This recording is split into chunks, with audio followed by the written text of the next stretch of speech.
Check to see if there's anything.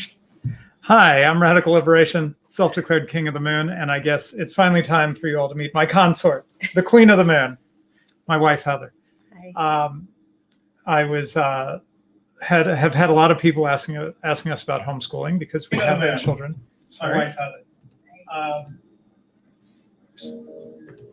Sorry, messing with Technical something. difficulties.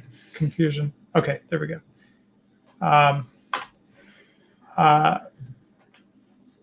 A number of people have asked us questions about homeschooling because they know we have 8 children and that we've been homeschooling them.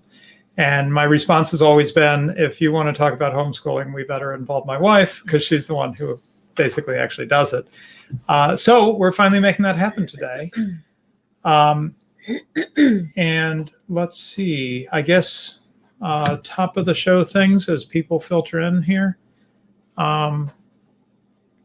We do have a promotion. This is going to fit in later in the show, but we do have academic agent does have a promotion going for his courses. I think one is going to fit in particular into some comments my wife has to say. And but please check the show description for a coupon code. And anyway, it'll be clear that it's more relevant later what academic agent is up to at his academic agency. And then otherwise, just let you know, it's a little bit different. Oh, hi, Brittany. Good to have you. An old friend is watching. Just let you know that this is not our normal thing for this channel, where this is not the Deep Lore Econ Chat or Econ Minis. This is a one-off, or if you have a lot of questions, we might have to do a part 2. I don't know. We've got 90 minutes, hard cutoff today because we have another commitment. But we'll cover what we can today. And this is just a chance to ask my wife about homeschooling. So let's start with my wife talking about how she ended up deciding to homeschool. So from the beginning, Heather. Yeah, we've been talking about this since you suggested we do this stream. And so let's see, where did we start before? So I guess I should say that I was public school from kindergarten all the way through 12th grade. I was also. Yeah, and I graduated, got my diploma, and then immediately went on to college where I obtained a bachelor's degree and then took a semester off and went back to college and obtained a master's degree. My bachelor's is in psychology and my master's is in counseling psychology. And then I worked as a marriage and family therapist for a few years before we had our first child. So back when I was getting my bachelor's degree, I still had a couple of younger siblings at home, and my brother was really struggling with school. And I remember coming home to help tutor him a little bit. He was diagnosed with ADHD, and I felt frustrated that he was given this diagnosis, but as far as I could tell, there wasn't a lot of one-on-one tutoring with him and things that were helping him out. So I decided to use some of the things I was learning in school and college, and I came home and the entire evening with him, tutoring him. And I remember on that particular test, he ended up getting a B when he had typically been getting D's and F's. And, I guess just watching him struggle, was just frustrating for me because I knew this was a really smart kid, but he just didn't seem to be getting the attention and help that he needed. And things just, I don't know, it seemed like things were complicated for him at school. So, then I guess for me personally, I found public school pretty stressful. There's a lot of social pressure to dress a certain way, act a certain way, look a certain way. And I just didn't fit easily into any particular social group.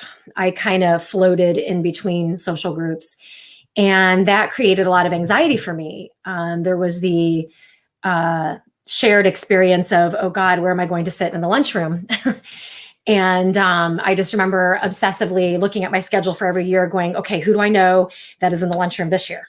because the lunchroom was like the bad kind of anarchy, anything could happen. There fights could break out, between the lunchroom and the assemblies. That was an opportunity for fighting.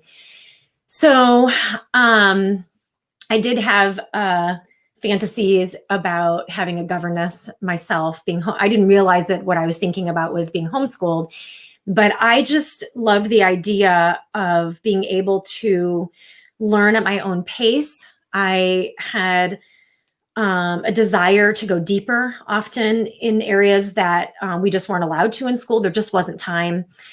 And I felt frustration that in certain subjects, I knew that I did not have a grasp or a mastery of the material, and yet we had to move on. And of course, in subjects like mathematics, when you don't have a mastery of one aspect of the material, you cannot move on.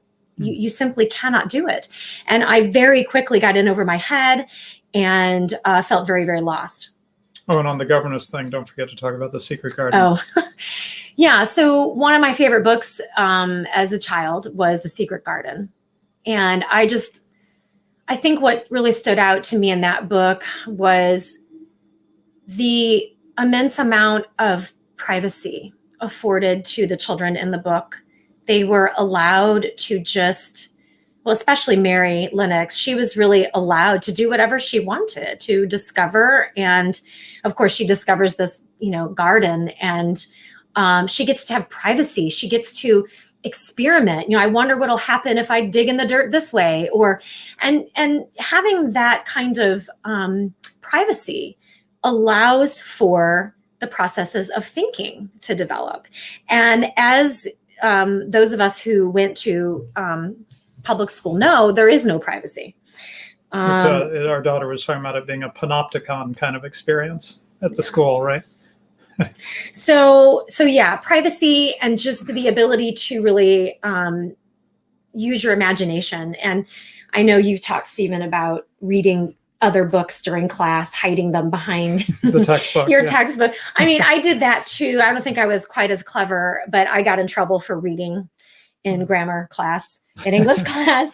And I just wanted to read, and reading is a wonderful way to learn grammar, but I got in trouble because I needed to focus on what the teacher was saying. So yeah, just the lack of privacy. And I had a really sort of, how would you describe my imagination was very, I just loved to go to different worlds in my head, and so The Secret Garden really kind of went along with that. It remains one of my most favorite books, even now. So yeah. So let's see, what did we want to go to next? We wanted to do, so in college, a couple other things that sort of led to my journey along the journey to homeschooling was I went to school to get a bachelor's in psychology, but I became very interested in philosophy. And one of the first classes I took was in logic. And I remember thinking, okay, first of all, why wasn't I ever taught this in school? We were never taught logic. We never learned logical syllogisms. There was never anything like that in my public school. Maybe you got it in yours because you were going to a different kind of school. But anyway, I just remember thinking, oh, I'm learning how to think. Yeah. And I never learned that. I never learned how to think. Mm-hmm. And I found that to be very exciting. I thought, oh, this is fantastic. And then, did you want to mention something about? Yeah. So this is a great time to mention, if you look at the description of the show, you'll see that my friend Academic Agent has been working on a Foundations of Logic course where he's going to cover some of the things that Heather's talking about and more, I think. Academic Agent sounds like he's going to be a little more comprehensive than what most of us got if we took a logic course. And that is coming soon, but it's part of a Trivium, and we'll talk more about the Trivium later. It's part of a trilogy of courses he's offering on writing, which covers the grammar side of things, writing, logic, and then eventually he'll have rhetoric. And we'll talk later about the Trivium. But there is a discount code in the show description, and it's a really good fit for the stuff we're talking about today. And I was just seeing more people telling AA that their 12-year-old or their 13-year-old is taking the writing course and really enjoying it. So I was actually thinking about it more from the point of view of someone who's thinking about homeschooling and is feeling like they don't know how to think well enough. And that I was thinking more of the adult. You know, Right. the prospective homeschool teacher might get benefit out of this, but it could also be useful to, say, a young teenager who's being homeschooled. So anyway, Little plug there, right? Little plug, yeah. Yeah. So what I began to realize, I liked the logic class so much. I actually continued on, and I just kept taking philosophy course after philosophy course, and in fact ended up taking a private study with my philosophy professor, and she and I became friends. And what I realized, number one, other than just, oh, I'm learning how to think, I began to realize that I might be smart. And I know that maybe that seems strange to say, that I didn't realize that I was smart, but I really didn't. So being smart really isn't rewarded in the school. But looking back, I realized that I mean, very obviously was smart. I didn't study at all. Rarely did I ever read the textbooks outside of school. They bored me to death. And I was getting a 3.2 GPA, which is, I mean, Good enough. Yeah. Good enough, but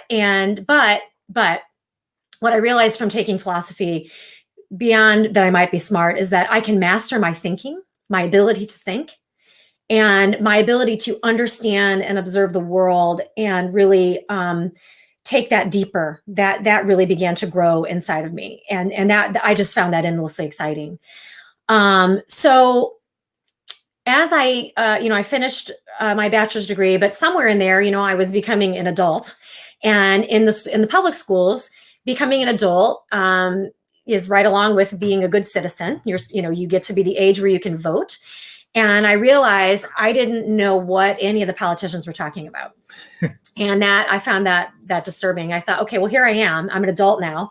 I'm getting educated, and I don't know what these people are talking about. And so Stephen and I were friends at the time, and I reached out to him and I said, I don't know what these people are talking about. What should I do? And he handed me Hayek's The Road to Serfdom. And the experience that I had reading this book, I mean, I guess it was sort of a Damascus experience. Like I was given a Babel fish, right? And I read the book, and then I watched a political debate, and it was like suddenly I could understand what these people were saying. And I thought that was fantastic. And as I read and tried to understand more of what Hayek was saying, I remember coming to the conclusion, I can never send my kids to government school. And I remember sitting with that and thinking, okay, well, I just can't do this. Like there's just no way. And so, I didn't know exactly where I was going with that. You should mention the indoctrination angle. Oh, what? You had said that helped you realize what was happening in school. Right? That you mean that they're not teaching? They're not teaching, but they're indoctrinating. Right. And you didn't want that. Didn't want your children indoctrinated. Right. I guess I wasn't satisfied with being a good citizen. I didn't want to I wanted to actually think, critically about what people were saying and how I would vote and all that. And so that was really the catalyst to get me to read Hayek. But I found that when I read him, so much more came out of it. It really connected a bunch of dots for me, in terms of the philosophy that I'd studied before and human behavior and, this. So anyway, it was really a huge blessing for me to read that. That was really big. So thanks. Yeah. And you said, you had this realization that that's why they're not teaching kids to think in the schools, because that's not really what they want. No, they don't want a critical thinker. They want someone who's going to accept the party line, whatever it is. Right. That day, right? Was this what we talked about earlier about the merry-go-round, or is that later? No, that's coming. That's coming. Okay, I don't want to forget to tell that story because it's really funny. Yeah. So, Stephen, we had talked also in terms of, part of what led the decision for me, I think you had already come to the conclusion that you didn't want to send any children that you had to public school, probably Right. separate from me. Yeah, independently. Yeah, independently. But I also noticed in my study of child development that children's natural development just does not fit into a grade by grade linear segment, And, one of the things that I found is so enriching about not age segregating children and not forcing them to be on this path where they don't really ever get to master a subject is that they're living sort of a dull form of life. I mean, one of the things that I was sure to do when my grandmother was still alive is I made sure that part of our homeschooling week was being a part of her life. And just not segregating them in their own little group of kids their own age. Their own peer group. Right, right. And so the way that education is structured, with it being this sort of linear tract and they're all in with only children their own age, it's just not the way that children learn. Children learn in leaps and bounds. Right. They learn by working things out and really through what we would call play. Right. Not sitting at a desk and staring at a chalkboard and getting interested, right? Right. They get motivated. We saw this with our children. They would get motivated to read, and suddenly they'd go from hardly not reading or hardly reading to reading the whole Harry Potter series. Oh, I know. I mean, I would like boom. To say that I taught my children to read. I really didn't. I mean, I provided them with the tools to learn to read, but that's about it. And a couple of our kids, I never even taught them. They just figured it out on their own. I mean, you don't have to motivate children to learn. They really want that.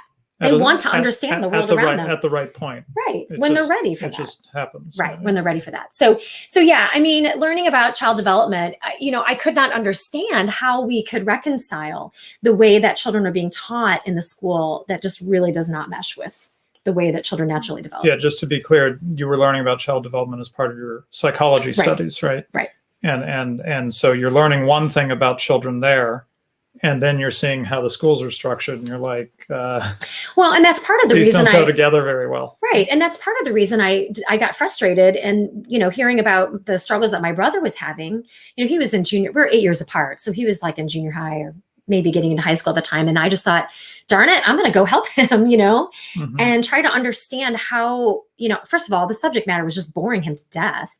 And so, a way to make it interesting for him, but anyway, it's just the way that kids develop just doesn't mesh with the way that they teach in the schools. So now the implication of these decisions for me was huge because I was making these decisions about, learning about political philosophy and learning about what my beliefs were and coming to the realization that I could never send my kids to a government school that had larger implications. And I knew that I would want to stay home with my kids. And so in looking toward marriage, I would need a spouse who would be willing to support that. Let me share a story real quick. At one of my jobs, Heather knows the people I'm talking about, actually. There were some female coworkers who had mothers of quite young children, like little children, right? Mm-hmm. And they were working a full-time job. And so I asked them once, basically, is this what you want? I think there were at least 3 of them I was talking to. Is this what you want, or would you rather be home with your children? And I remember one of them said, every time I leave home for work, leave my child, with grandma or whatever they did, every time I leave my child, I feel like my heart is breaking. And that was the unanimous. And I was like, well, if that's what you want, why don't you do it? And they said, our husbands won't support it. Yeah. We buy new cars and, we have to have both incomes to basically to survive, to do our lifestyle that we've chosen to do. Right. Right. Yeah. So anyway, yeah, you're saying that this decision meant having a husband who would roll with this idea, right? Yeah. Because not all husbands will. No. That's my point. Yeah. Right. Yeah. But I'm kind of a tenacious person. When I make a decision, I kind of stick with it. And so I thought, well, if someone can't get on board with this, then there's just no way. There's no way. So yeah. Fast forward. When we were dating, for lack of a better word, I mean, courting is basically. I mean, we tried to do a more traditional courtship by choice. Yeah, I'm always showing your article, so I'll share it in the chat. Yeah. And in fact, I should mention that maybe this is a good point. I did share an article of Heather's on LouRockwell.com about homeschooling that she wrote just when she was starting. And Homeschool 101. She glanced over it again, but we describe, or she describes our courtship in this article, which I'm putting in the chat, or trying to put in the chat. There we go. Right now, called The Evil of Dating. And it's an article that causes, shall we say, when it was published, it was certainly the most popular article that either of us wrote for Lou Rockwell. Got a huge reaction.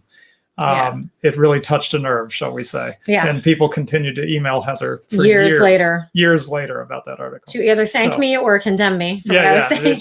Hot or cold. It sparked conversation, shall we say.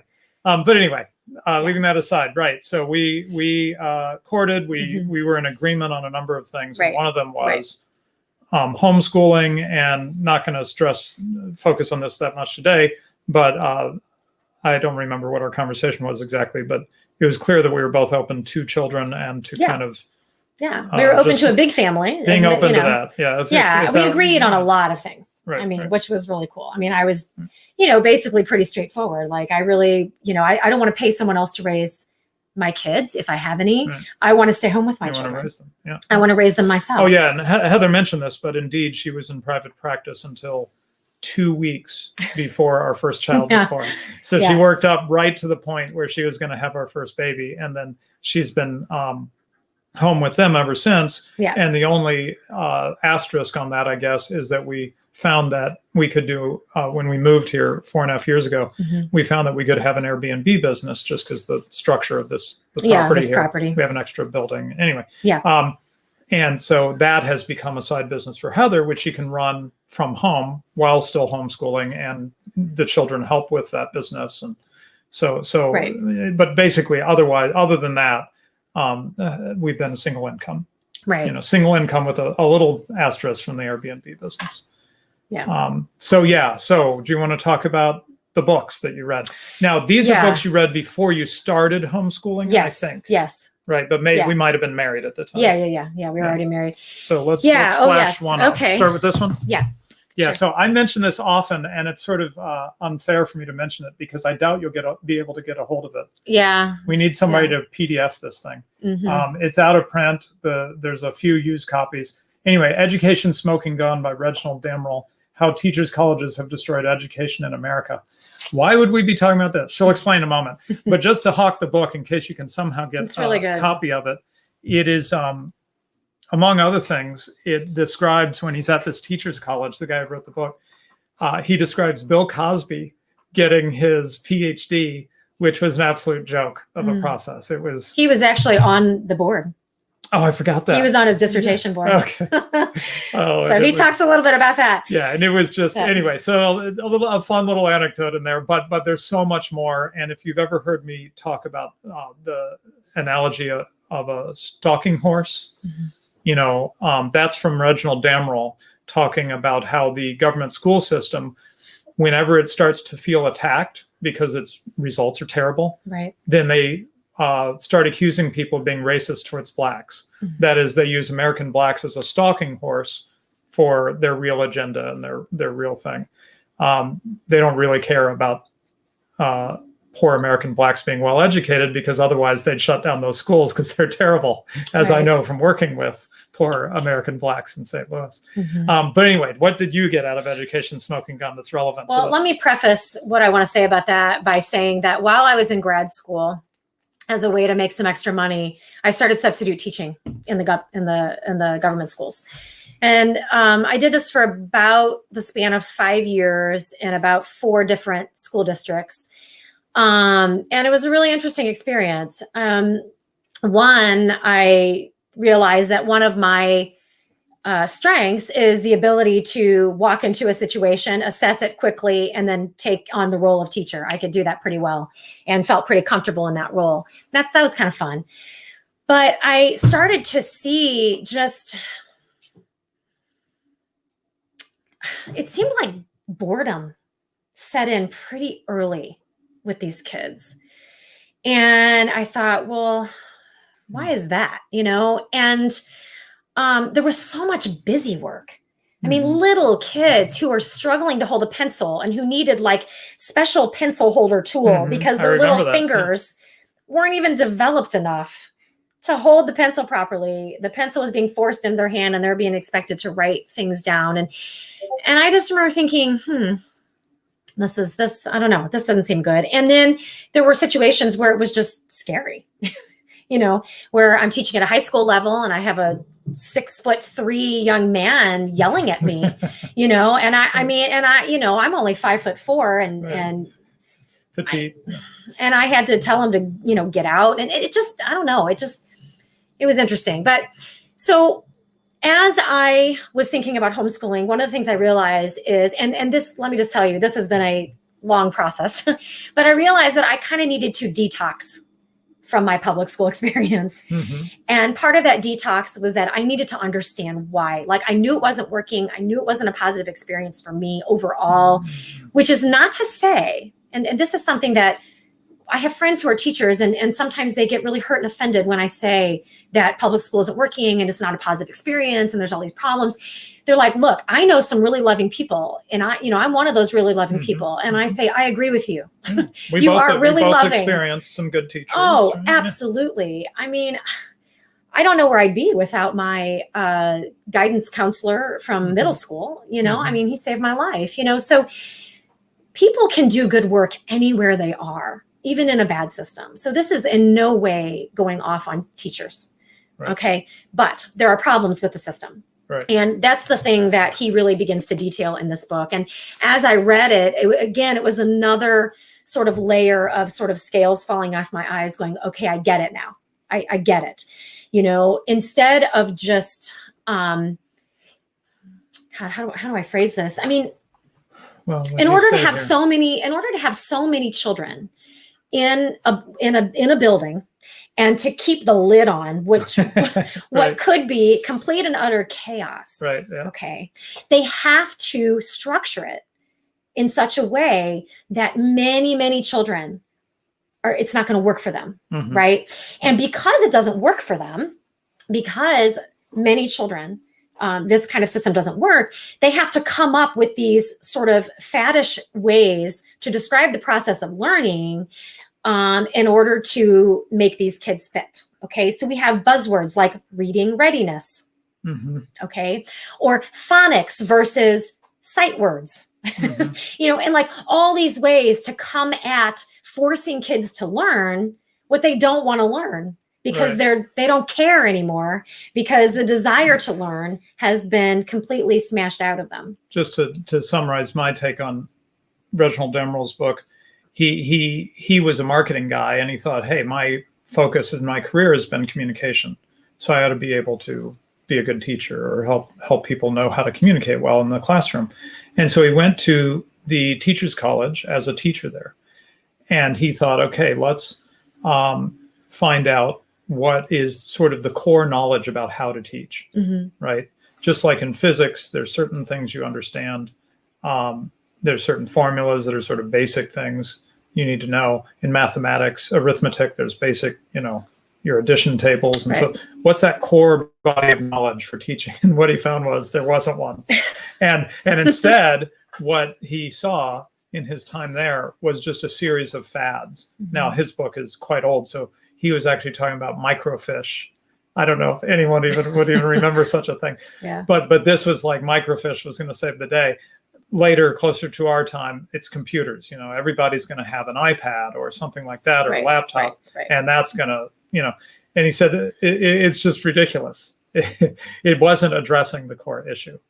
So yeah, why don't we switch to this next book? Okay, good segue. Yeah. So to Dumbing Us Down by John Taylor Gatto, who was New York State Teacher of the Year 3 times. And then he got up in front of all the teachers at one of these award ceremonies and he said, this is what we really teach. Yeah. Right. Isn't that the address he gave? I found this book to be very exciting. Yeah. I mean, can you imagine? Oh, and worth mentioning, this is not a big book. No. If you just want something short that we recommend to read and that you can get a hold of, Yeah. I think this is still in print. Yeah. It's one you can really zip through, and it's enjoyable. It's a really enjoyable read. So I would say that this book, let me find the mic. This book is a distilled version of this book. In ways. In ways, yeah. I mean, half the book is his speech. So he gets up to accept this award for winning Teacher of the Year, and he just tears the school system apart in front of everybody. I mean, I can imagine that dinner, that award dinner. There was a lot of squirming in the seats. And I just want to just very briefly say, he says, look, you want to know what we're really teaching kids? Here's what we're really teaching the kids. He has a 7 lessons. This is what we're really teaching. This is the speech he gave, by the way, no, in front of these other teachers. This is actually the beginning of the book. The speech is at the end. Oh, is another speech. There's 2 speeches in this book. Okay. So he says what we teach kids really is confusion, class position. Yeah, which he's talking about. You have to stay where you belong. You're in the 4th grade. Yeah. And you're going to stay in the 4th grade. And if you happen to not master the material in the way that we think you should master the material and the time that you should master the material, you might get held back. The shame. Which is the worst thing of all the shame of being held back. Right. What in the world? Yeah. Oh God, that makes me so mad. So class position, indifference. He teaches. Don't care too much about any one thing. God forbid. I am a person who cares too much about everything that I care about. Okay, I am just, I don't know. Passionate. Look, I'm restless. Okay, I got to have projects. All right, I got to have stuff going on, 5 different burners. You know what I'm saying? I can't sit around. So this thing about indifference did not work for me. Now, I was a good actor, and so I could feign indifference in order to survive the situation, but I felt like I was dying inside. Emotional dependency. Okay, all the constant, if you do, I remember getting smiley faces on my work if I did well, and a frown if I didn't do well. There's this constant dependency on rewards. My 2nd grade teacher, I love that woman. I really did. She had such a lovely heart, but she would give out little sour ball candies to the students if we did our work, So just that emotional dependence on the reward system, and approval. Intellectual dependency. So I don't know if I can sum this up. He says good students wait for a teacher to tell them what to do. Yeah. That is a difference we see between homeschoolers and regular school kids is that the homeschoolers pretty quickly, by the time they're young teenagers, if not earlier, they're starting to take command of, I want to learn about this. Oh, yeah. Oh, our 9-year-old. So I'm reading through, right now we're doing ancient history. And my 9-year-old just got really interested in one of the chapters we read. And he's like, Mom, I'm really interested in this. Can I just pull up something on YouTube and watch a documentary on this? And I'm like, sure, buddy. Well, he goes, well, what about my math? I'm like, it'll still be there tomorrow. Go for it, man. Yeah. And he spent the rest of the day learning about this particular topic. He wanted to go deep, and to have the opportunity to do that was a real blessing for him. So intellectual dependency, provisional self-esteem. So what does this mean? People need to be told what they're worth. Our worth is tied to, getting A's and B's, which here's the confusing part about public school. Your worth is tied to getting good grades, but not socially. Not socially. Yeah. If you're like the smart kid, that's the worst. Oh boy, that's the worst. I mean, socially speaking, it's death.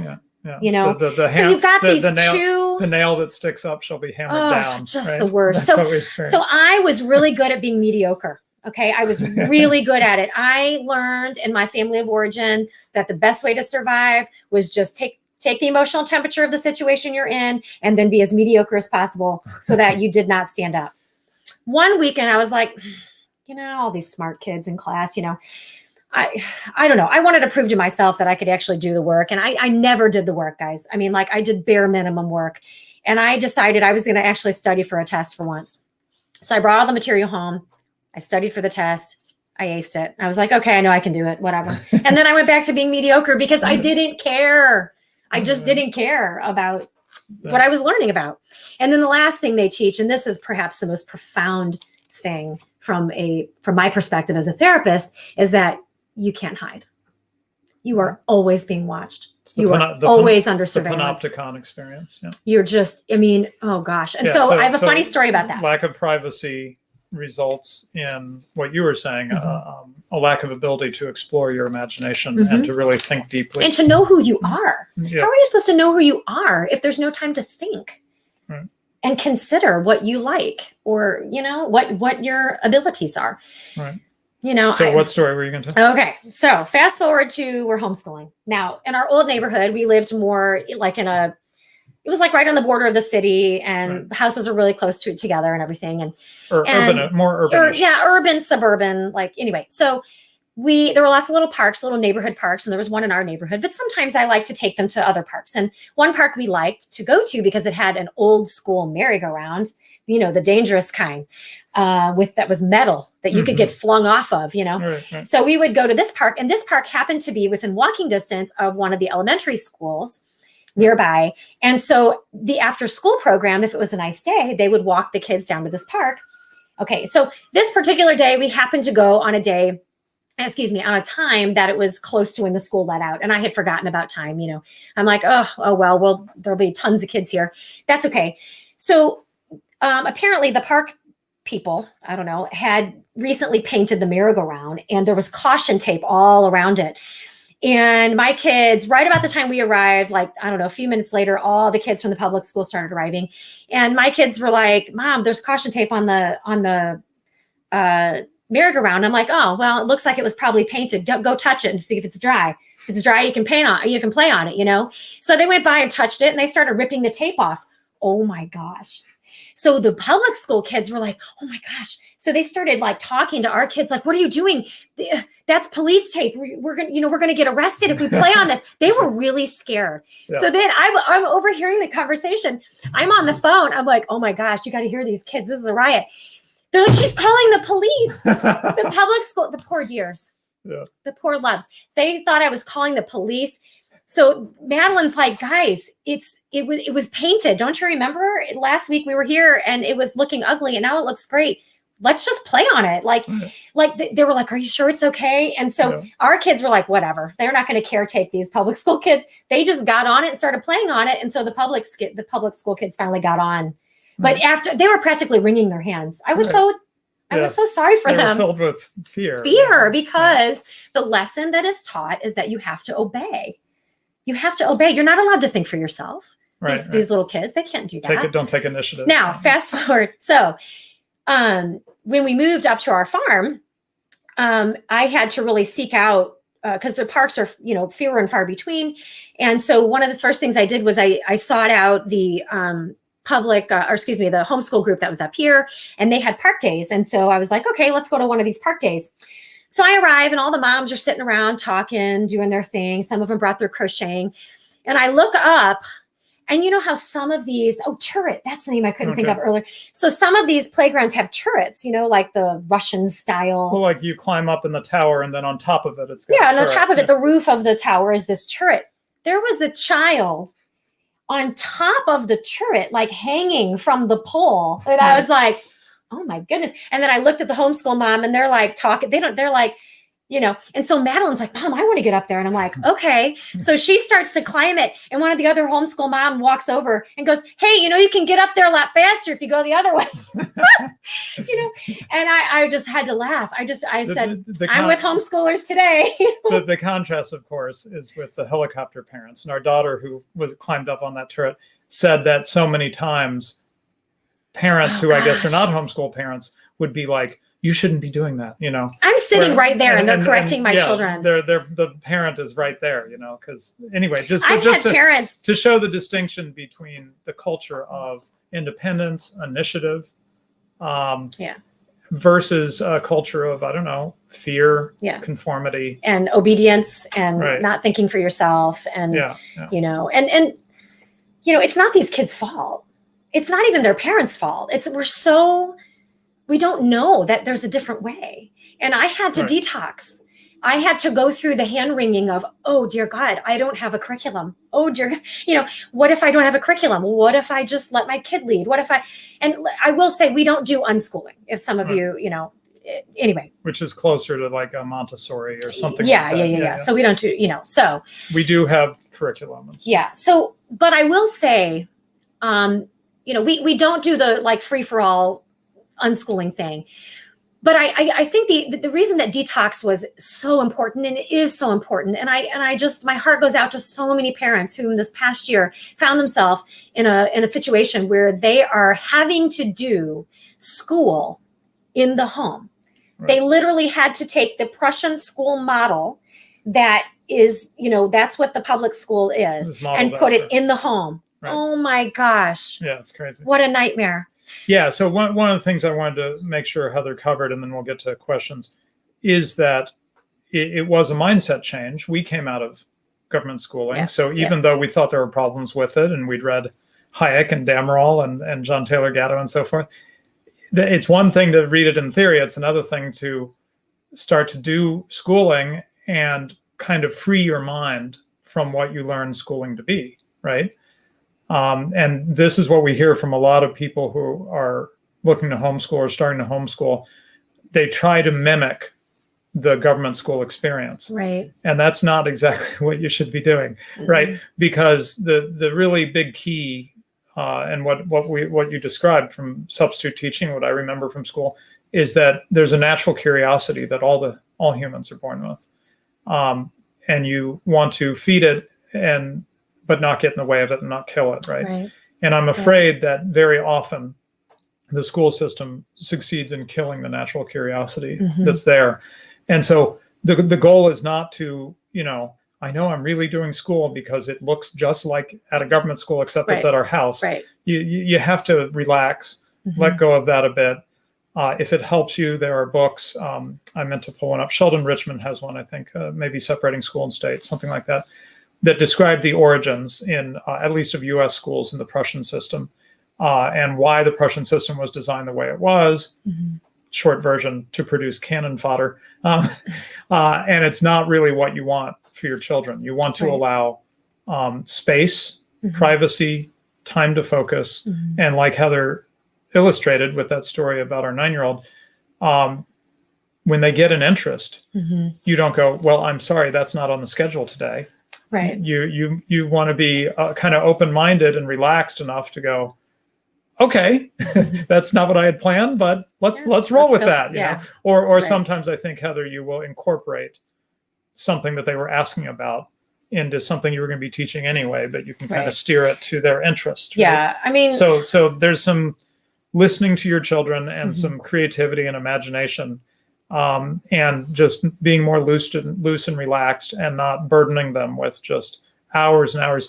Most homeschoolers will kind of school in the morning, and then by the afternoon, the children are free.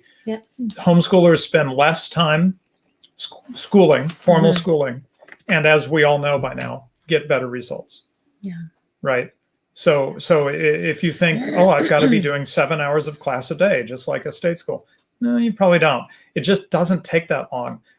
There's a lady, I'm forgetting her name, Linda something, that wrote for Lou Rockwell for years about reading, teaching people reading. Her. Yeah, we met her. And she said, once they're ready, it takes about 40 hours to teach a child to read. And at least in the case of our 12-year-old now, he was never formally taught.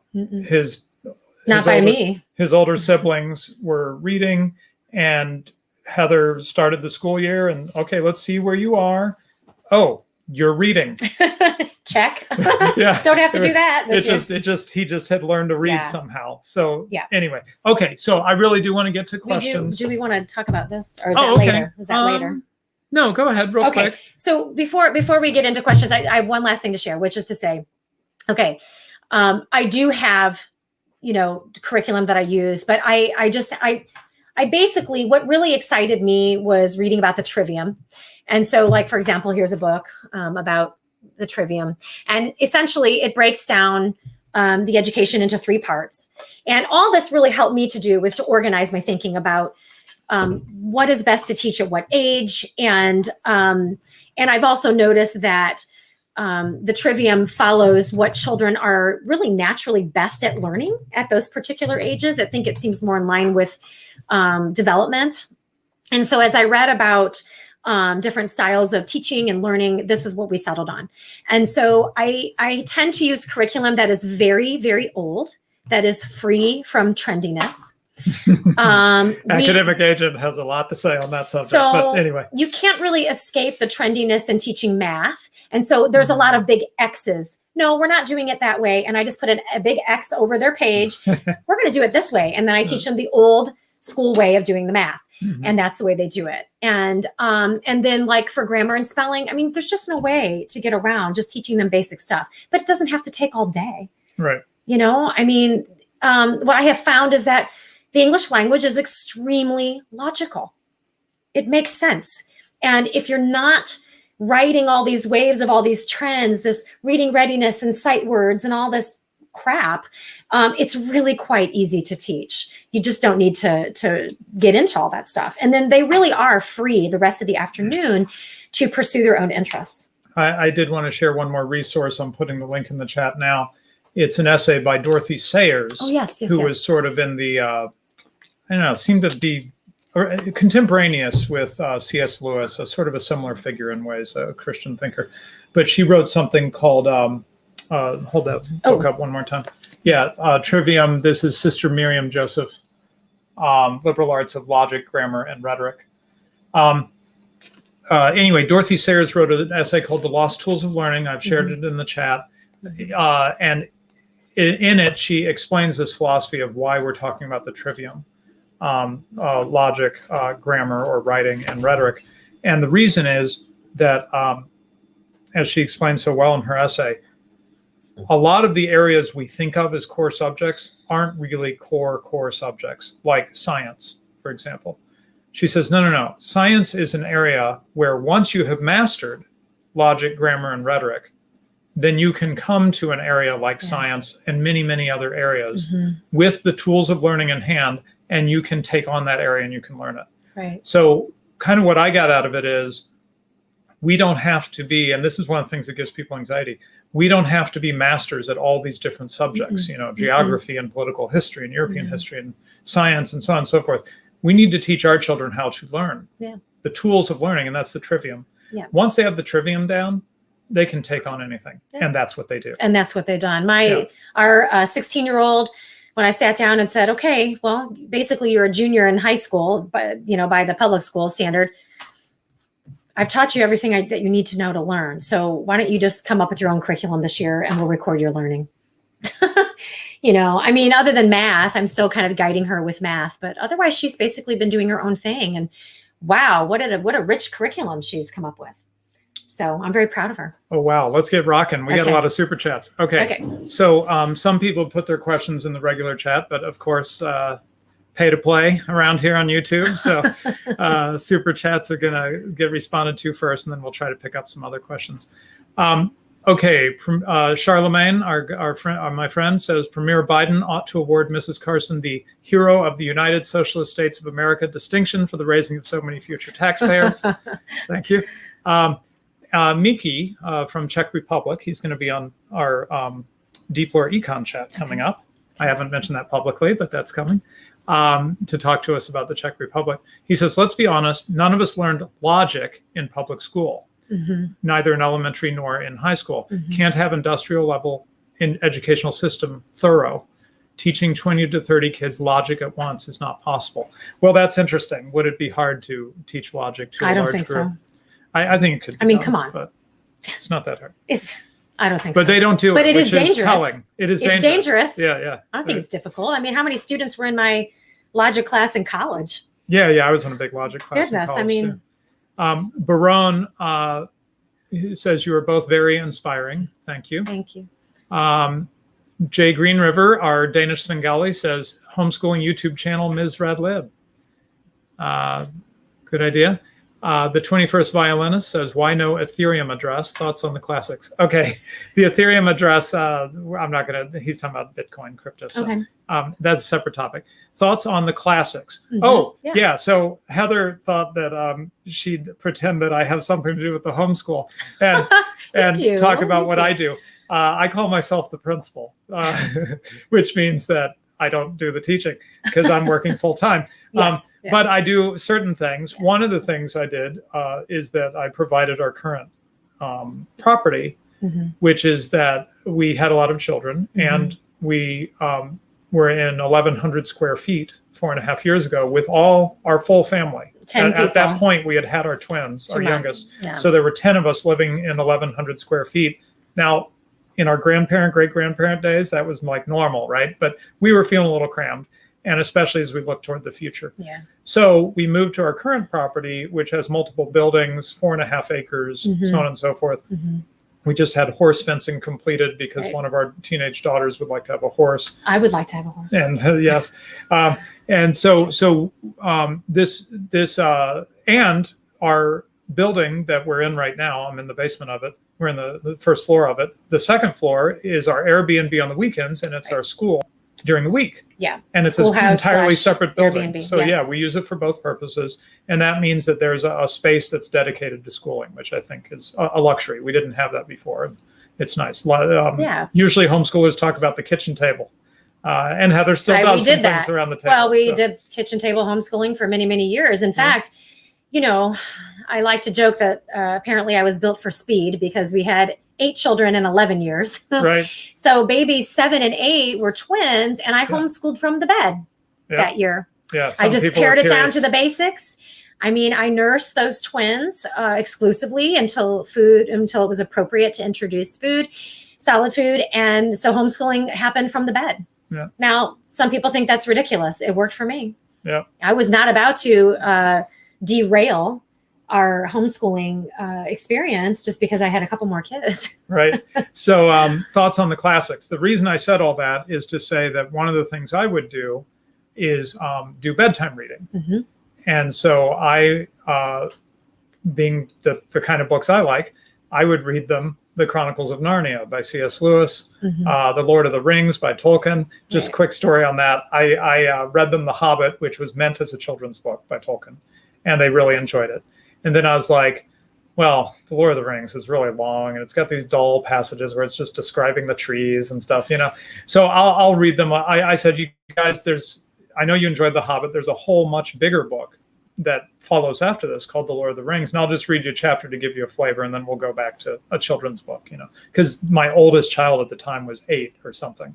This was like a 6, 7, and 8-year-old, or a 7, 8, or 9-year-old, something like that. Right. Our oldest 3. And they would not let me stop. Mm-hmm. Every night they're like, couldn't you read another chapter? And they ate up Lord of the Rings. Yeah. Who would have guessed? Yeah. They were just absolutely engaged the whole time. Yeah. So that was cool. Yeah. Anyway, so I would read them various, usually fantasy of some sort, but books that I consider classic. And really what I was looking to do with these, I wasn't looking for stuff that was teaching.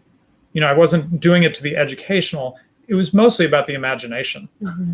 I wanted to fire up their imagination. And like what C.S. Lewis said in his own experience, is that he wanted to, it was in fiction that he first experienced the good and the holy as something that was attractive. Mm. And I don't know if you know, but C.S. Lewis was an atheist for some time. And it was mythology in part, and Tolkien himself, that brought Lewis into Christianity.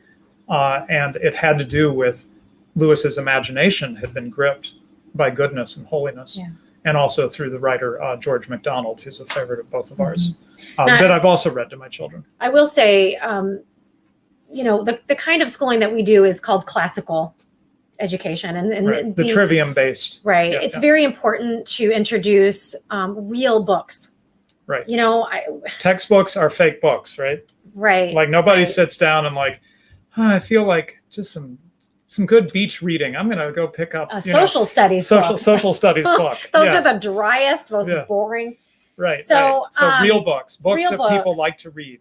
Now, when they're little, like I said before, you know, I'm doing reading history to the kids. I'm using Story of the World, which is a classical curriculum for history. And there are things I like about it and things that I don't.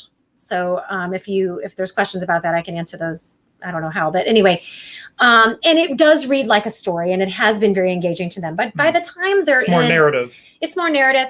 By the time they're in middle school and high school, they are reading actual, real books about history, biographies, and I mean, so this is just while they're little, and I find it engaging too to read about it, and and if it wasn't working, then I wouldn't do it.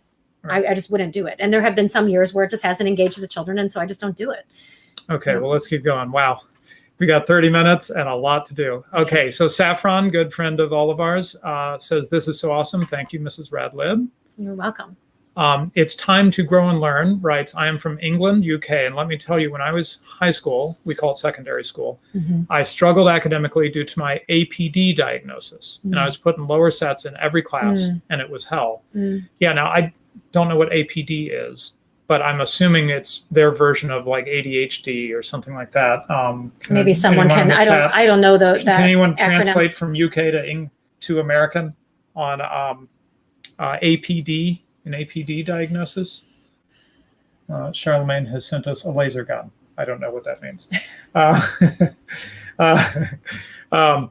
Okay. Anyway, why don't we go ahead? Auditory processing disorder. Yes. Okay. Well, that's great. Yeah. Our third born has that. This is something I wanted to get into. Yeah. Because Heather was very concerned that we not paint an unrealistic picture, because Jesus talks about counting the cost, right? Before you get into homeschooling, you should be realistic that it's hard work. I mean, Heather's been homeschooling now for 11 years formally. 12 years, actually. 12 years formally. Yeah. And she's been doing it with 8 children. So this is no joke. This is, people are like, oh, you just stay at home, right? Well, no, she works her tail off. We have some children that make teaching them, or is a challenge. Learning is a challenge for them, and teaching them is a challenge. So we have at least 2 children. I think we have 3 on the autism spectrum. Yeah. They're not hardcore. When you say autism in the old days, it's like someone who can't even speak to you. No. We don't have anything like that. They're on the gifted they're area, gifted. very gifted, very but one of them does a lot of anxiety. At least one does stemming, he'll rock all day sometimes. Long. All day long. He'll rock, he calls that, it like relaxes him or something. So we deal with some of that. Our third born, as she said, has this APD, the auditory thing. I'm sorry, I didn't know the acronym. There's a lot of acronyms. Where he'll say, I'm sorry, I just don't understand what you just said. Yeah, it's like the words are coming at him and they're coming in as gobbledygook. They just that's been so I don't know. I mean, besides acknowledging that it's a reality, can you talk at all about how you've dealt with these challenges? I think I've failed in a lot of ways. I mean, there were certain things that I picked up on. I think because our oldest did not present as, I guess, what we think of as more traditionally autistic. But I brought it up to the pediatrician numerous times. I was like, something's going on here, and I'm not getting it, But I knew that she was gifted from really early on, and I also knew that there's a correlation between giftedness and anxiety disorders, and so I was kind of always, on the lookout for that. I knew that she picked things up really, really quickly, and that she has and still has a tendency to become hyper-focused on things to the exclusion of other things. And so, at age whatever thing she's interested in at the time, she will just talk your ear off about it. About that and you thing. can't get her to talk about anything else. Right. So I think navigating the limitations in addition to the gifts is something that every parent has to do with their kids. And I think knowing when to get help is really important as well. I mean, I have been reaching out to some community resources and getting some official diagnoses for a couple of our kids, and then getting suggestions for what I can do differently. But I have had, our current pediatrician, for example, just say, Heather, honestly, the best place for your son is in the homeschool, because with his behavior, with all his stimming behavior and how frustrated he gets, he just would not be doing well in the public school at all. But I think the other challenge, and I don't want to spend too much time on this, but the other challenge for me personally has been that I have several autoimmune disorders. If you see me fidgeting in my seat, it's because I'm having pain right now. So I have 2 autoimmune disorders that create fatigue and chronic pain. And also giving birth numerous times and nursing those babies. I mean, there were many times where I literally had a baby breastfeeding in a sling, and I'm writing stuff down on the board for other children who are teaching. And then, and that was hard. And then, I'm now 2 years away from having discovered cancer in my body. Right. And I had pain for 9 years and went through 3 different GI doctors. We tried so hard. I tried so hard to figure out what was causing this pain. Well, it was cancer. And so, that took its toll on me as well. So, and just to be clear, as far as we know, Heather's totally fine now. It was surgically removed, and they've never found, every time they've checked, she's been fine. So, so she's okay, but she had 2 surgeries as a result. So I think that, again, I'm a very tenacious person. No one forced me to have a bunch of babies. I chose this life. I do not view myself as a victim. But these are the challenges that I personally face as I live out my beliefs. Right. With the kids who also have their own personal challenges, I hope that being homeschooled and showing them that I get through my challenges in the way that I do, helps them to be encouraged that, hey, you have these issues, and we're gonna adapt. There's a mantra that our oldest child has, and I'm gonna forget it. I'm gonna butcher it, but she says something like innovate, adapt, and then there's one other thing. I don't know. It's so good, and I can never remember it, but you adapt. But yeah, I would say, we do want our children to be sheltered when they're little. Yeah. There's nothing wrong with that. There's everything right about protecting a little defenseless newborn, right? Or even a young child. But at the same time, because we live together and we communicate with them, they are not shielded from real life. So, they knew about you having the cancer diagnosis, as I recall. Right. And that you had to have another surgery and so on and so forth. So I feel like my own experience of school was that it felt somehow strangely disconnected from real life. And I feel like our children are a little more rooted in real life all along, while not, making them grow up too fast, which we did not want for them. Improvise, adapt, overcome. Thank you. Oh, thank you. that's right. Chat's telling you. I'll have to memorize it. Let's keep rolling. Charlemagne says, did you coordinate the pocket square and necklace? No. And also you missed the green and the bow tie, Charlemagne. So, anyway. Yeah. Hey, look at us. Hey, it just comes from being married for almost 20 years. It just happens naturally. Hinchta says, thank you for sharing your story with us. Do you ever get the kids' names mixed up? I'll tell you a joke about that. I'm from a big family too. Excellent. And my mom regularly called us by the wrong names. P.S. Limerick and DMs. Are you going to tell them the Laurel and Madeline joke? Yeah. Okay. Yeah. And he has a limerick. Oh yeah. So our first children are named, our first 2 are Laurelyn and Madeline. And so I talk about how we have Lord Madeline and Mad Laurelyn. Yeah. Right? Mad Laurelyn and Lord Madeline, because we'll start to say one name and say the other. End up saying the other. Yeah. Having said that, I don't feel like the children ever, even our twins are identical. It so happens. Our last 2 are identical girls. We had 2 daughters, 4 sons in a row, all singletons, and then 2 identical twins, a set of identical twins at the end. So 2 girls, 4 boys, 2 girls. Yeah. 2, 4, 2. And the twins, every so often, they are identical. We can tell them apart, but if they're turned away from you, I can't tell. Really can't. So I'll use the wrong name, and she'll just say, "No, I'm Lucy, Dad." Yeah. But they don't seem upset. Let's see. We have a limerick he wanted to share. Hinchta. There was a radical liberator who was a prodigious procreator, progeny galore, the deepest of lore, and a trad homeschooling educator. Oh my goodness. So thank you for that. That's sweet. That's awesome. Okay. Oh wait, did we respond? Yeah. Okay.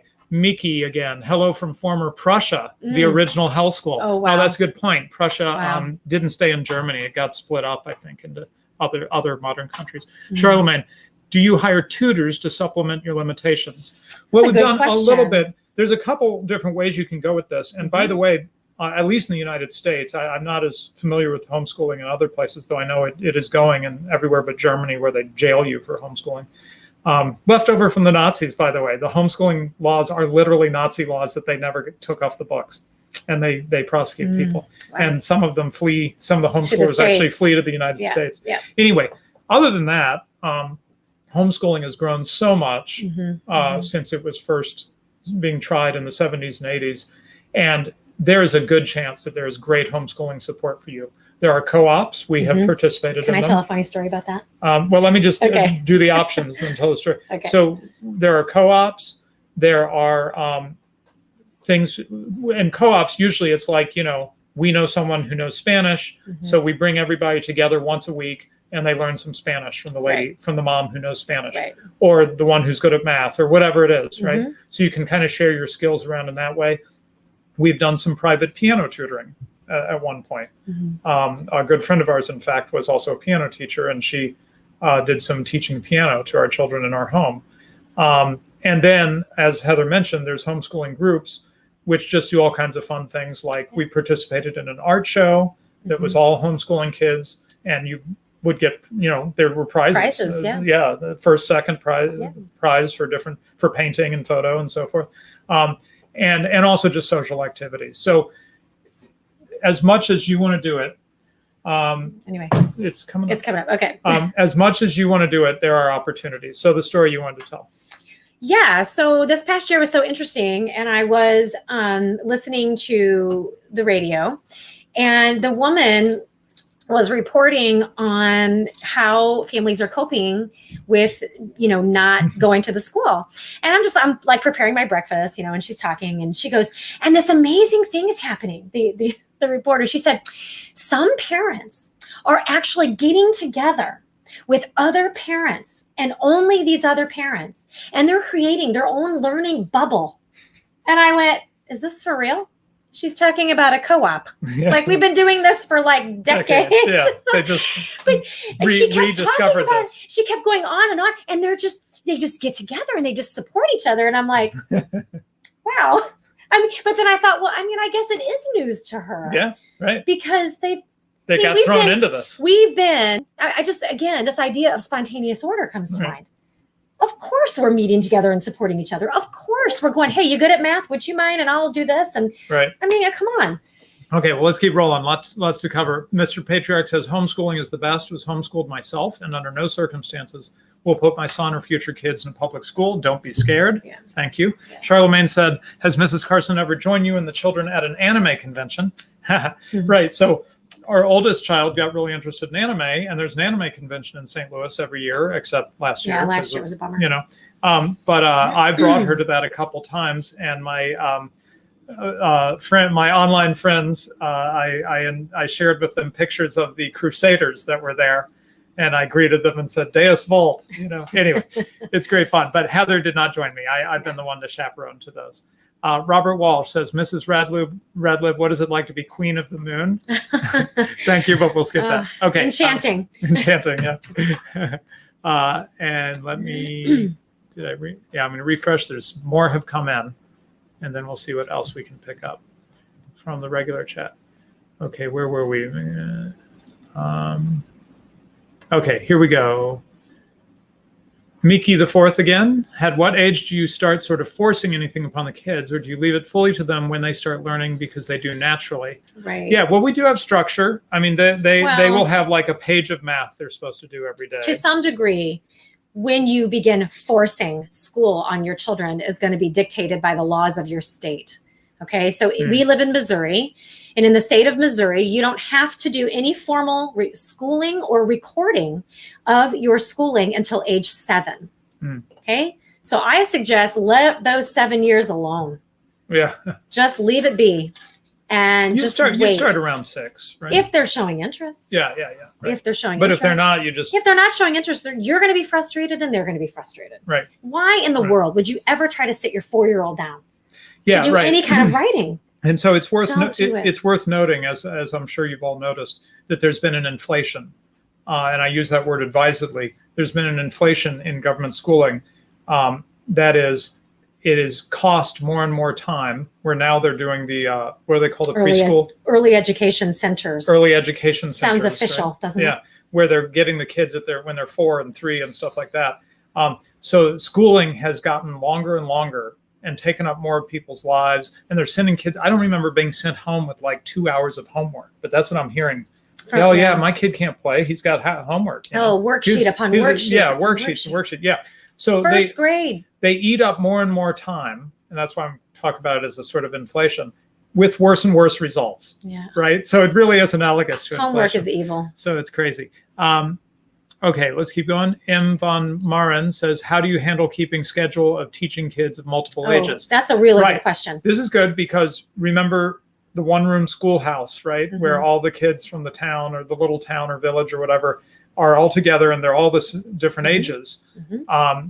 And so to some degree, we end up doing what the one-room schoolhouse would do, right? Yeah. Well, this is an issue if you think about the fact that how the homeschooling movement started was a lot of people seceding from the public schools because of a clash of religious beliefs and things like that. It wasn't all religious. It wasn't all Christians, but it was a lot of Christians. And a lot of these Christian families were having big families when everyone else wasn't. And so the problem of needing to teach multiple grade levels all in one space has already been addressed a long time ago. There's so much good curriculum out there that gives different levels of responsibility and writing to different, to your children who are in upper grades. So for example, if we're learning about something in science, I might have an older child research a scientist, learn about that scientist, and then give me an oral report on it later.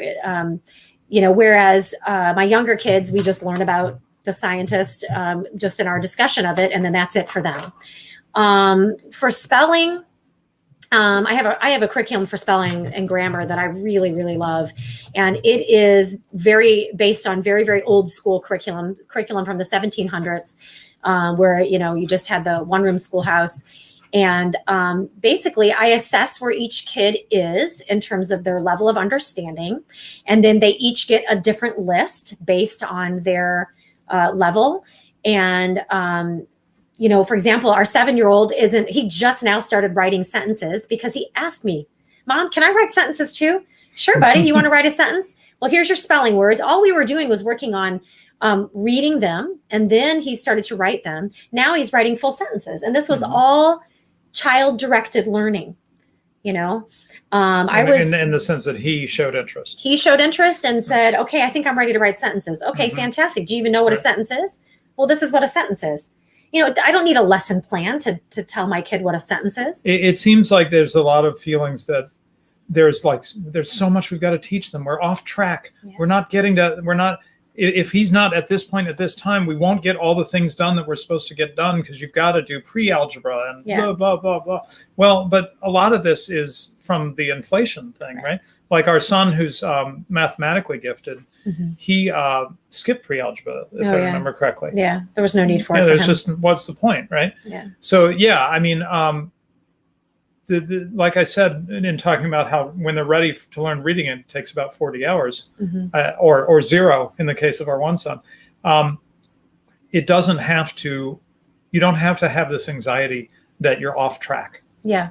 Right? Yeah. Because once the child's ready, they just, boom, it just happens. And then let me just say, okay. Yeah, when you said fits and starts, I thought that was really helpful for everyone to understand.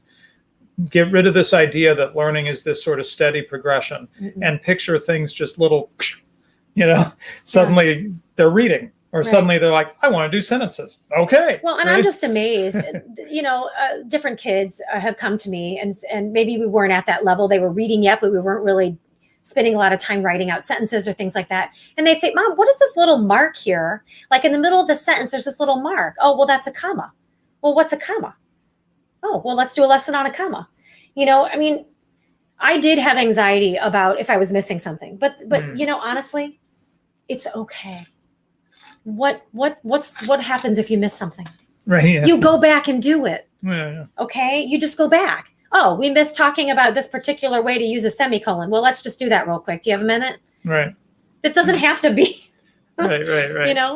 Okay, let's keep going. Charlemagne, I assume that since your family is intact, you have purchased the entire Mystery Grove catalog of books. I have been following Mystery Grove, but I don't know their books yet, Charlemagne. We'll work on that. Zoop, when do you start teaching econ? Oh, we've already started that. It's been fitting in. I remember that my oldest read The Law by Frederic Bastiat. When she was 12. When she was 12, yeah. One of our gifted kids. Right. And then I'm really dying to bring them to some kind of Mises event. Yeah. And I think they have ones where you can bring your teenagers. And it's just been hard to travel because we've had a lot of babies for a while. But given your interest in this area, and it's just been a natural part of our family discussions. That's true. You know what I'm saying? I mean, we've, and by the way, when we do have a long discussion about something like this, you better believe I record that in their learning log.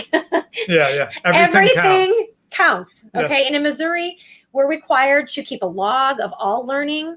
You have to do a certain number of hours and all that. So I do keep a log because it's legally required. But not and we've never been audited or anything. But Heather just goes ahead and makes sure that were we to ever be audited, she'd be able to say, "We're teaching our kids. Here you go. Here's our records." Yeah. Okay.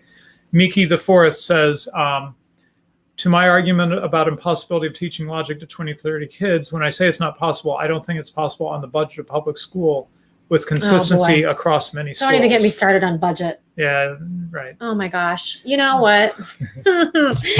If I had the kind of budget that the public school had for all of my children, are you kidding me? Oh, yeah, I homeschool. We don't spend very much on almost nothing. Right. Okay. Almost nothing is required for learning. Yeah. Really, it isn't. Yeah, this is not a monetary thing. The inflated budget has to do with the fads that are being put forth by the and that the state system is full of administrators and stuff like that, right? Right. We're pretty light on administrators at our school. You're looking at them. No, but I think logic can be taught. You just don't need all the crap. Every child does not need an iPad. Every child does not need a computer. I don't even use iPads or computers in any of my daily homeschooling. Well, the older children start doing some self-directed stuff that is online. But that's high school. But then we share the computer and stuff. We have one computer for 8 children. Right. We're about to buy a second. Finally. We're moving on up. But again, it's not, but I don't use that with my younger kids. Right. Yeah. Narco Republican says, will you publish notes, guidelines for starters? That's his area. No. Good news. Heather has an article that she wrote years ago. It's linked in the show description. Go take a look at Homeschool 101. Though I've been considering writing another one because, I've been doing this now for 12 years. I've learned a lot. But I did reread the article in preparation for today, and I think it's a good place to start still. Yeah, and there's some good resources listed there. Yeah, for younger kids, because that's where I was at the time. For starting off, yeah. Mickey the Fourth says, you don't need to be from a big family to get mixed up. I have a 10-year-old brother as the only sibling, and we still get mixed up by our parents anyway. That's funny. Lambda, our friend Lambda. Can you speak to the concern that homeschooling fails to provide sufficient stimulus for the proper development of social skills? Oh, here we go. How will your child get socialized? Yes. Right. Yeah. So how do you want to speak to that? Well, let me start actually, which is that the Prussian model has a form of socialization built into it. We've referred to it, which is bad socialization. And that's one of the things I hear when people say, are your kids being socialized? They're really saying, are they being socialized in the way that a government school socializes them? And the answer to that is no, they aren't. And we don't want them to be, because what the Prussian model was all about was producing cannon fodder that involved people who weren't thinking critically and were more about, the bell rings and you go to the next class and, more of a soldierly life. And also to be bonded to your peer group. Right. Because what do they do in the Army? A bunch of 18-year-olds or whatever join together, and then they're supposed to be bonded together and defend each other in the battlefield and so on and so forth. Right. Well, if you want to prepare people for real life instead of that, they need to be more comfortable dealing with different age groups. Right. So I think this is where the multi-generational home, if you can get it, is so great. Our friends, we haven't been able to do anything like this, but our friend was just telling us he and his father, he and his parents have homes that they built right next to each other. And literally his father, who just retired as an eye surgeon, so he's a smart guy, he does math with the kids. He takes a subject that he's good at and teaches them that. And then they're having to deal with the fact that they're living with their siblings who are older and younger. Mhm.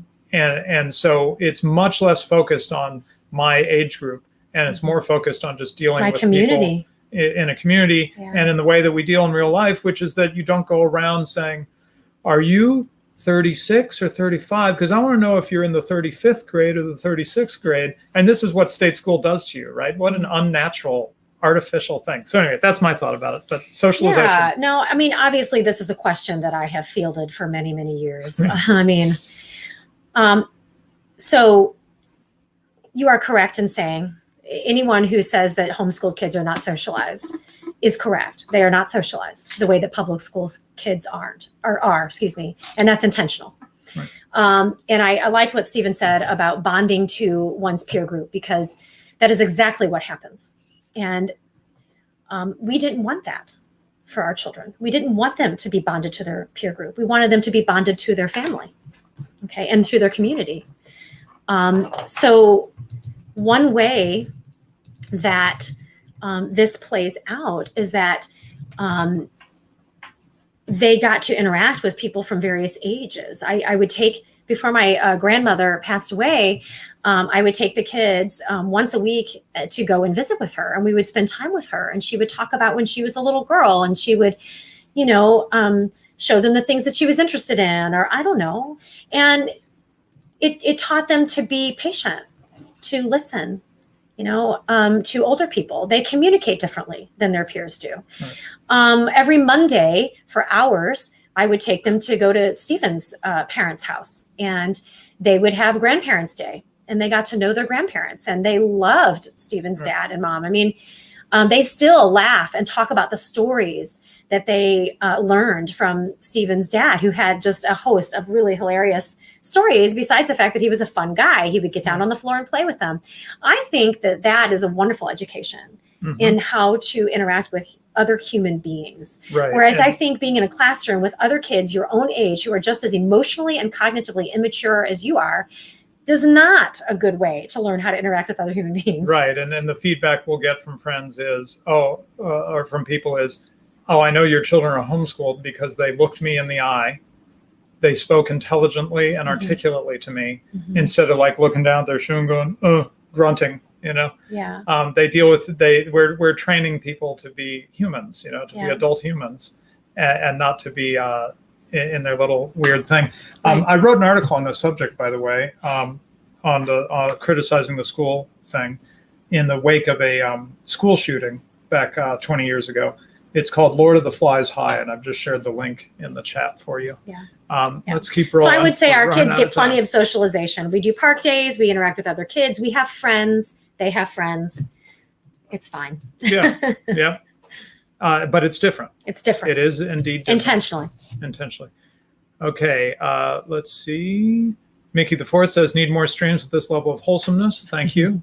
Benjamin Rude says, please help Mrs. Radlib make a basic website with all these resources she is describing. Okay. That's an interesting idea. We could certainly have a reading list up.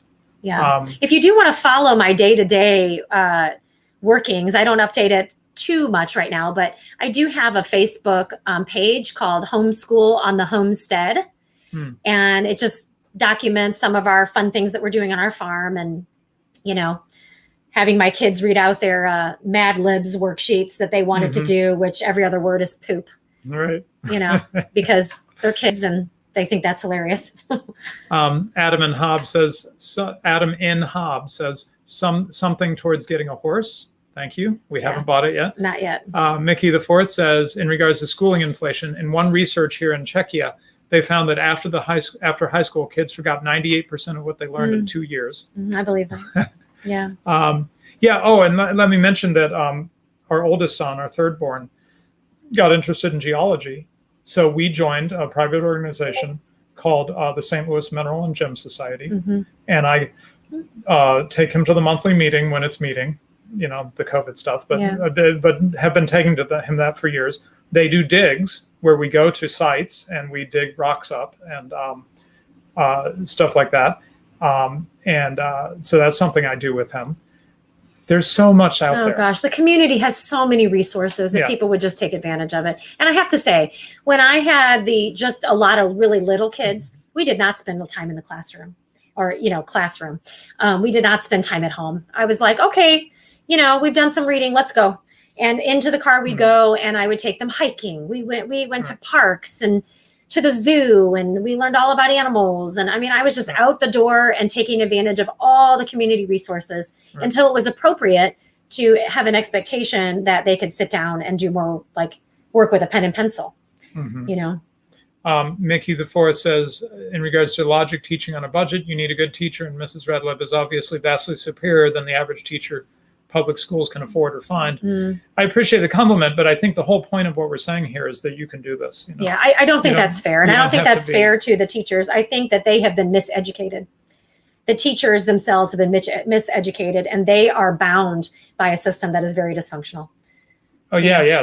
They'll complain. We have to teach to what is the thing? I don't know. There's, you know what I mean? There's all these fads. The federal government had some system they imposed on everyone. It takes a lot of, we have to teach that. It takes courage to secede from a dysfunctional system of any kind. And it can be scary, Okay. Colton Maxwell Anderson. Hi, Colton. He says, Heather, how did you deal with the mental stress of having so many young children in the house? Yeah. That was challenging. It still is. In particular, just to talk about as I often tell people, they're like, you have 8 kids? And I say, look, it's not the number of kids, it's the velocity.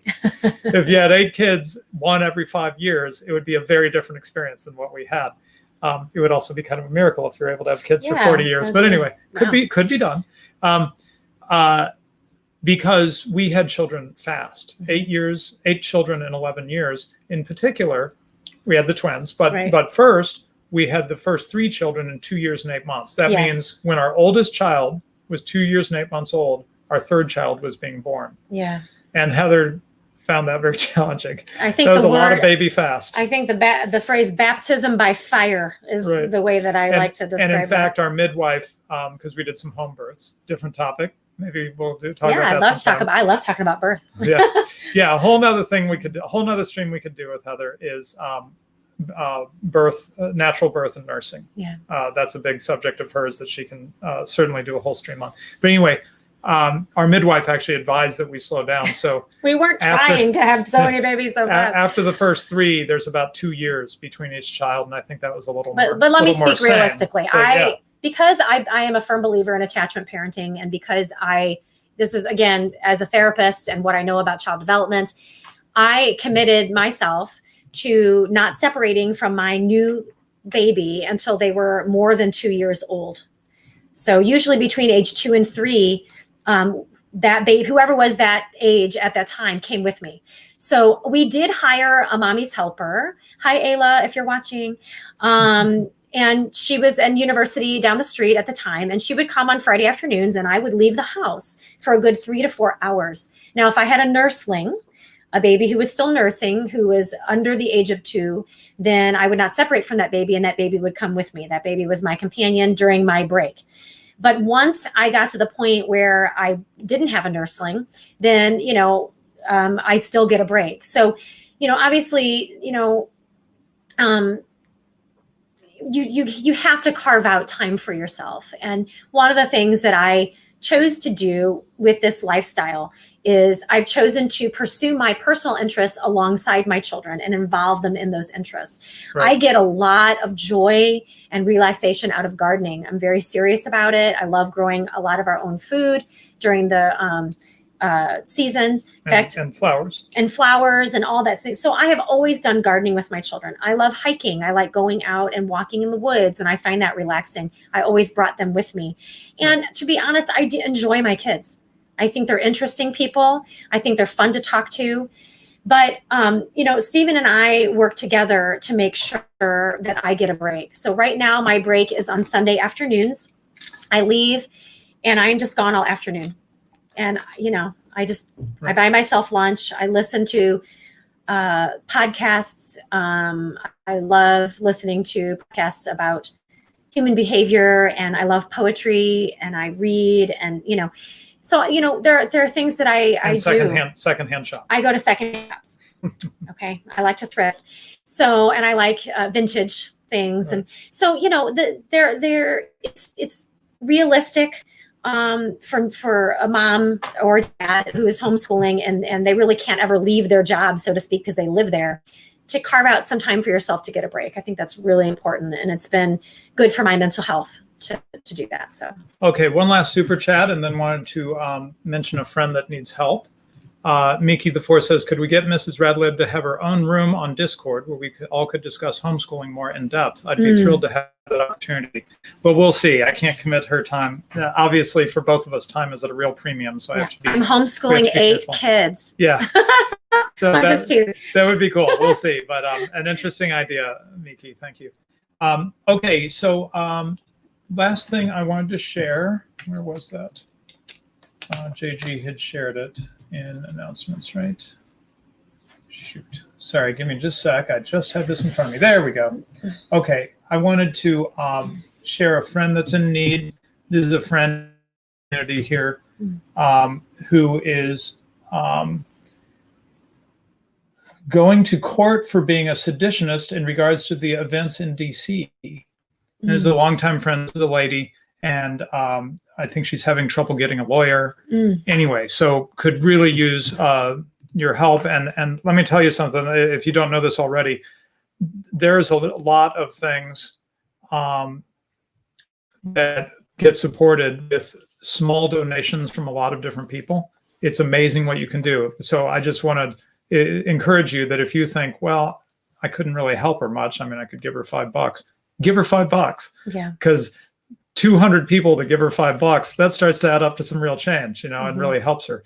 The Mises Institute, which I've worked for a little bit, they have a lot of donors, most of whom don't give a lot of money, but they keep that amazing institution going with that on a tight staffed, tight budget.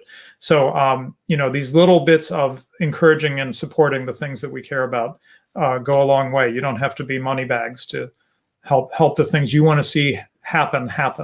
So that is in the chat. I just put it in the chat to help her out. Okay, well, what I'm doing, speaking of socialization, is I've got to go because I'm taking our 7-year-old to meet with someone who he's been getting to play with now and again on a semi-regular basis since they were babies. They're the same age, 2 boys that are babies. And this is a relationship we support. That's one of the things we've learned is that the relationships that children have are important. We've been sort of surprised by how many adults don't take children's relationships seriously. And they're just like, yeah, you're not seeing that person anymore. And it's like, I think our daughter is in the chat. Hi, Madeline. Hey, Madeline. Both of them. What is she saying? They are getting in there and messing around. Our 2 oldest daughters are in the chat. Oh my goodness. Okay, I do have one last thing I want to share. I know we're getting to the end of our time here, but one of the things that I'm just catching on to this. Okay. One of the things that I feel, I guess, concern about in my heart is just children who have parents who are not able to homeschool them, who, for whatever reason, either economically or, single moms, there's problems with the family. In other words, both parents are working. They can't do this. And then there's also just poorer communities where, the family structure has been tampered with. And so there's just some real deep felt issues there. And I want to say 2 things. One, I was a kid who was raised in a poorer community. There were times where we were on welfare, and up into high school, I qualified for the free lunch, in the public school. School was one of the constants in my life. We were constantly moving, and home life was chaotic and scary at times. So I just want to speak to that and just say, just because we're doing this doesn't mean that I'm saying everyone should do it. Number one. Number two, doesn't mean that I'm not aware or that we're not aware that there are parts of the community that really need to be reached out to, that really need help.